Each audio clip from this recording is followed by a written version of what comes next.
By the early 1220s, the Mongol armies had swept from the deserts of Central Asia to the borders of China. They held a contiguous landmass larger than any human civilization had ever managed to capture. At the center of this expanding territory was Genghis Khan, a leader sitting at the absolute peak of his global power. But history offers a harsh lesson for massive territories conquered by a single ruler. The moment the founding leader dies, the unified state usually fractures, dissolving into civil war as generals and heirs fight over the pieces. Genghis Khan was in his 60s. His health was beginning to decline. He understood his own mortality posed a greater threat to the empire than any foreign army. Genghis spent his final years in a race to future-proof his life's work. He prioritized building administrative systems and making the hard choices required to keep the empire intact after his death. To secure the edges of his territory, Genghis Khan dispatched two of his most capable generals, Jebe and Subutai, westward toward the Caucasus region. They moved across mountains, rivers, and unfamiliar plains with blistering speed, encountering new kingdoms and nomadic tribes who underestimated their tactics and discipline. These forces weren't trying to capture and hold cities. This was a scouting expedition, ordered to gather intelligence on unfamiliar geography and identify potential threats. The sudden appearance of the Mongols triggered alarm across the region. A powerful nomadic people called the Cumans sought help from the princes of Kievan Rus, forming a massive European coalition army to crush the invaders. Confident in their numerical advantage, the European coalition marched forward. In response, Jebe and Subutai pretended to retreat. They turned their horses and rode away. For days, the massive European army chased them across the steppe. The long pursuit stretched their forces physically, breaking coordination until they were completely separated. Then, near the Kalka River in 1223, the Mongols snapped the trap shut.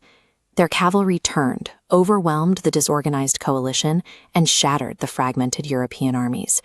They captured or killed many of the regional princes, securing one of the greatest military victories of the age. Having collected the exact intelligence they needed on their western neighbors, the Mongol generals simply packed up and rode back east.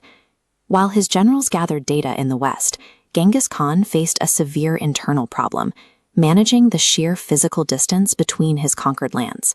Moving a message from one end of his territory to the other could take months.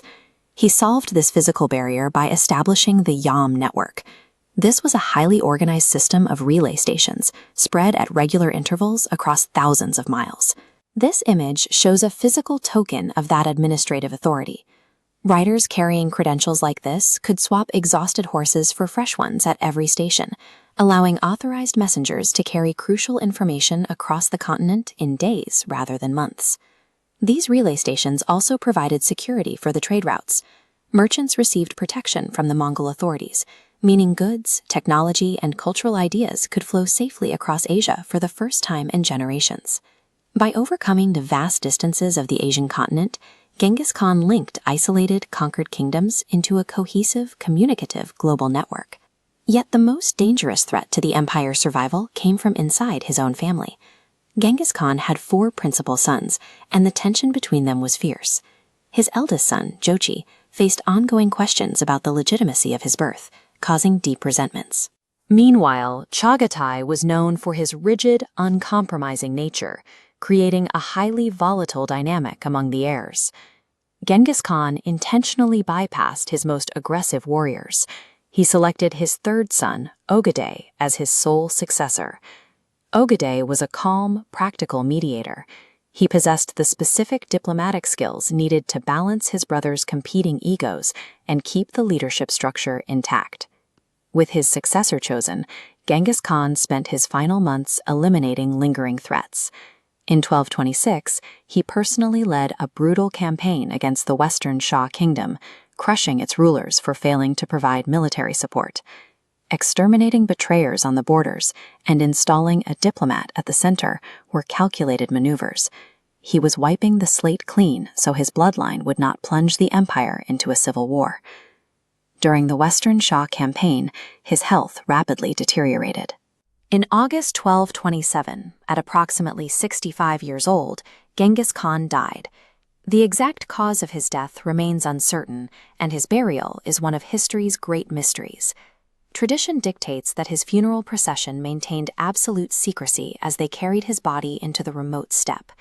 Concealing his death and hiding his tomb served as a strategic blackout. By maintaining a perception of strength, the Mongols prevented enemies from exploiting the transition of power as Ogedei assumed control. This map shows the immense boundaries of the Mongolian Empire long after its founder's death. Genghis Khan's ultimate triumph was the administrative and military machinery he left behind, a foundation so robust that his sons and grandsons could successfully push the empire outward to Europe and Baghdad.